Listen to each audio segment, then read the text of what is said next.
A business can make money when a customer buys something once, but a very different economic structure appears when that customer continues paying over time. The product may not look dramatically different. The service may not even be more complicated.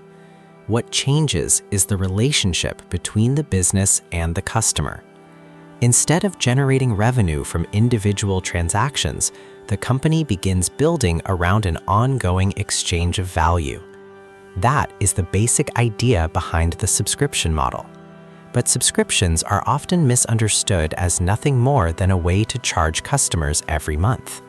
In reality, they can change the architecture of a business because the company is no longer designing only for the moment of purchase. It is designing for what happens after the purchase and for why the customer continues to see enough value to remain. In a traditional transaction, the relationship between a business and its customer can be relatively simple. The company creates something, the customer pays for it, and the transaction is completed. The business then has to find another customer, generate another purchase, and repeat the process. That model can work extremely well, especially when the product has a natural reason to be purchased repeatedly. But the revenue generated by each customer remains connected to the number and frequency of individual transactions. A subscription changes that relationship. The customer is no longer simply purchasing an item, they are purchasing continued access, continued service, continued utility, or continued value. That creates a different responsibility for the business because acquiring the customer is no longer the end of the commercial relationship. It is the beginning of an ongoing one.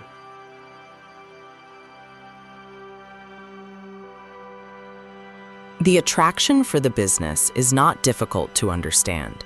When customers continue paying, revenue can become more predictable than it would be if every dollar depended entirely on a new transaction. That predictability can affect almost every part of the company. A business may have more confidence when planning infrastructure, hiring employees, developing products, producing content, or investing in customer acquisition. It can begin making decisions based not only on what happened yesterday, but on the relationships that are expected to continue tomorrow. That does not make recurring revenue guaranteed. Customers can cancel, demand can change, competitors can appear. A subscription business still has to earn its revenue repeatedly, but the economic visibility created by ongoing customer relationships can make planning fundamentally different from operating a business where every period begins with the question of how many new transactions can be generated.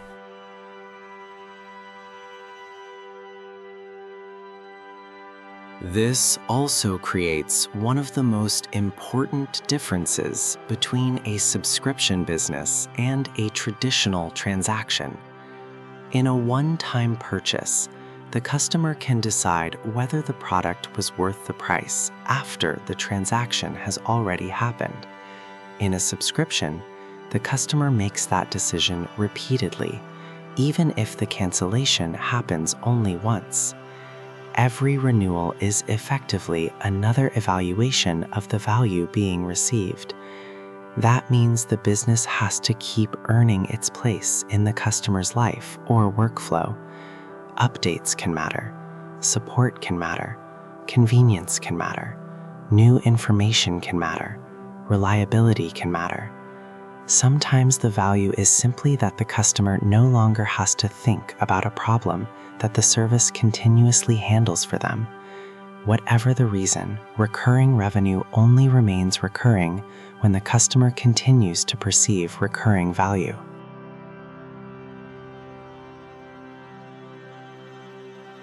Once revenue becomes dependent on continued relationships, retention becomes an essential part of the business model. Acquiring a customer still matters because there can be no recurring relationship without the initial transaction, but acquisition is only the beginning.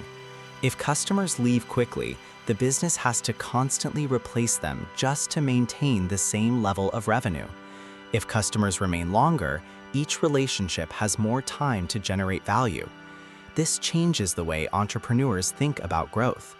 A business cannot simply ask how many customers it can acquire. It also has to understand why customers stay, why they leave, how quickly they receive value, and whether the product becomes more useful as the relationship develops. The longer-term economics are therefore shaped by both sides of the equation, bringing customers into the system and building something that gives them a reason to remain inside it.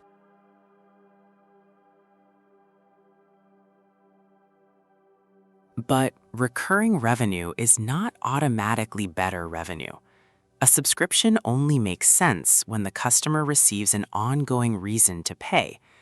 Some products naturally fit this model because their value continues over time. Software can require continuous access.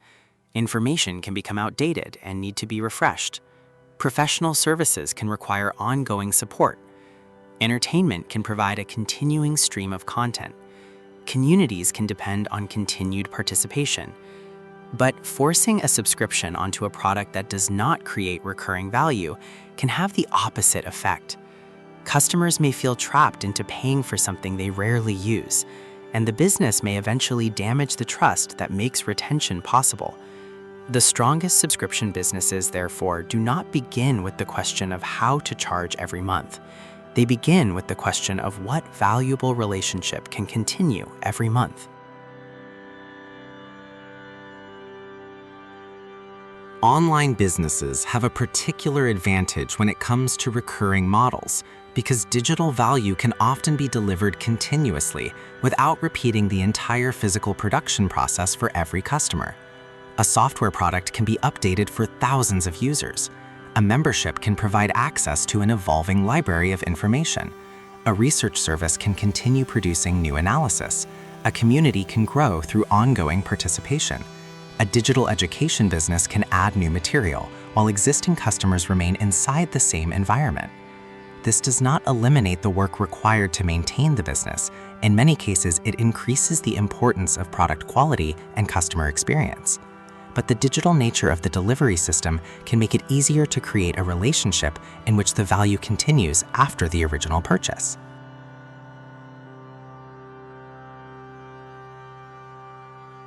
Once a business depends on recurring relationships, the company itself begins to operate differently. Acquisition becomes connected to onboarding. Onboarding becomes connected to activation. Activation becomes connected to continued usage. Continued usage creates feedback. Feedback influences product development. Product development affects retention. And retention affects the economics of acquiring the next customer. The business becomes a system of connected processes rather than a sequence of isolated sales. That is why subscription businesses can be deceptively difficult to build. The payment mechanism may be simple, but the underlying architecture is not. Every part of the experience has to support the reason the customer continues paying. The company is therefore not simply selling a product repeatedly. It is maintaining an ongoing relationship through a system that has to continue functioning after the original sale has disappeared from view.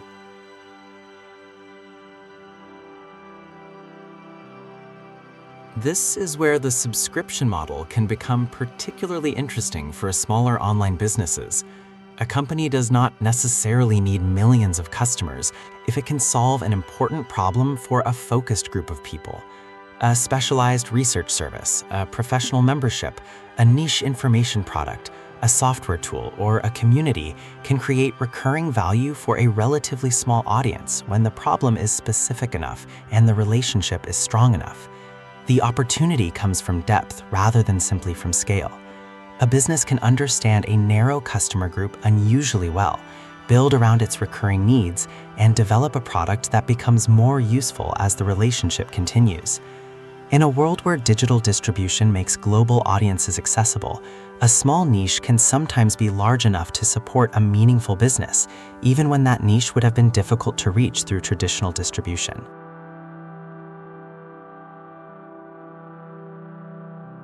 There is, however, a hidden cost inside the subscription model.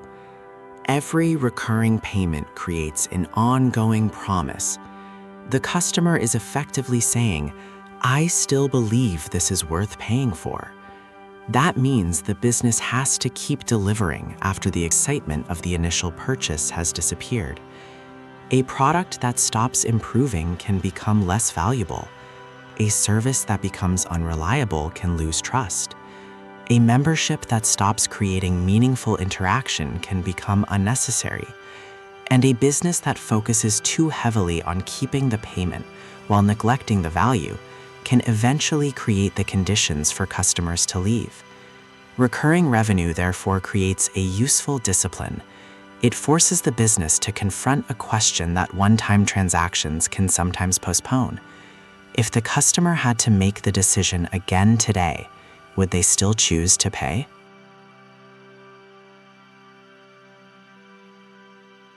The deeper opportunity in subscription businesses is therefore not recurring billing. It is recurring value.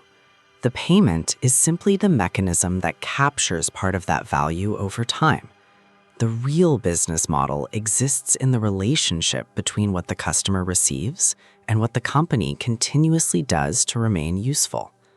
That can take many forms: software that becomes part of a workflow, information that needs to remain current, a service that removes an ongoing burden, a community that becomes more valuable through participation, a product that improves through continued development.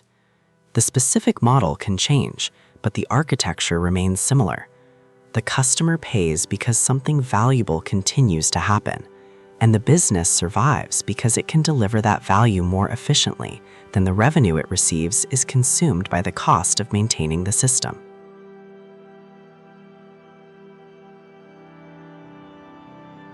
A subscription can create predictable revenue, but predictable revenue is only the result. The underlying business is the system that creates enough continuing value for customers to remain.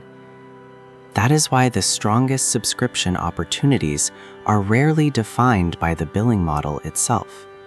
They are defined by a problem that continues, a need that remains relevant, or a form of value that becomes more useful through an ongoing relationship.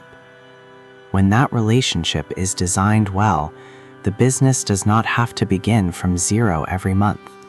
It can build on what already exists, improve what customers already use, and deepen the value of the system over time.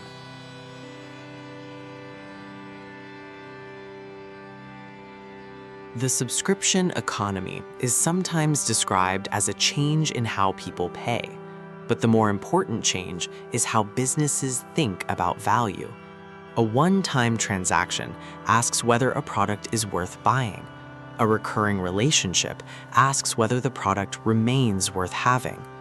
That difference can influence everything from product design and customer experience to acquisition, retention, operations, and long-term growth. For entrepreneurs building online businesses, the opportunity is not simply to find something people will subscribe to. It is to find a valuable problem that continues to exist, create a system that keeps solving it, and build a relationship strong enough that customers continue to see the value. Because recurring revenue does not come from recurring payments, it comes from recurring reasons to stay. This is Astiroz.